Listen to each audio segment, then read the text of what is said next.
Welcome to the Flow Mapping Basics video. I am Desmond Span. You should know me by now. Dang it. Anyway, I just wanted to make this quick video to explain the basic process of flow mapping. So I hope you enjoy it.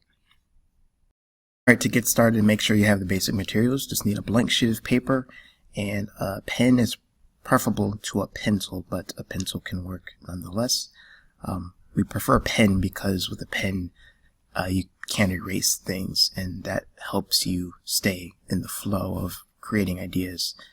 Sometimes the temptation is too strong when you make a perceived mistake that you want to erase with a pencil. But if you have a pencil, it's fine. Pen is preferable. Alright, to get started with this process, just write down 1 to 3 words. These words that you select, they can be based on a theme, or they can just be the first 3 words that you think of. When you write these words down, you want to make sure that they're spaced apart so there's enough room to add more ideas.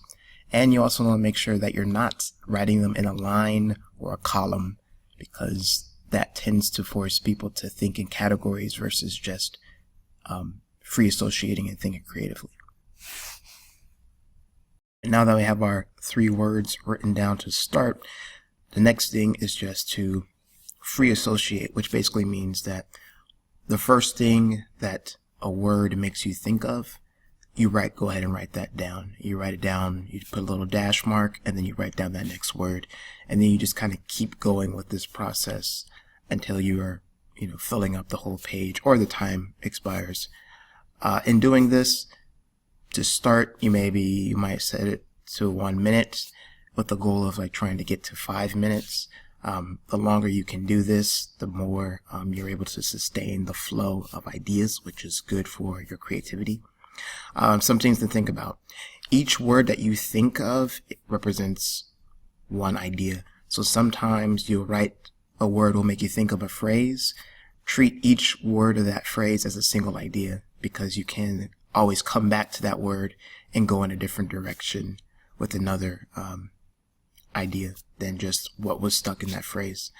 There are no mistakes in this process, so if you misspell something, don't erase it, don't scratch it out. Just if you need to make another idea and spell it right, then spell it right, or maybe ask yourself, what does this misspelling make me think of? The most important thing in all this is the flow. So your pencil must keep moving.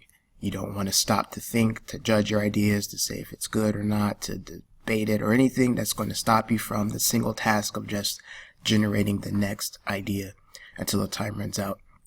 As you go through this, look for connections, possible connections with other words, as you are making more of a web of ideas in this process. Again, it should not be in lines, straight lines or columns. You're not creating categories based on the original 3 words. You are merely just treating each word as its own starting point and just asking yourself, what's the first thing it makes me think of? Alright, now that you are done, I would like you to circle the ideas of interest to you. So what's interesting to you can just be anything that just gets an emotional reaction from you. So it could be it made you smile, it made you laugh, it made you sad, angry, anything that just warranted a little bit extra attention as you're going through the process. It's these ideas that we will attempt to try to use in creating poems.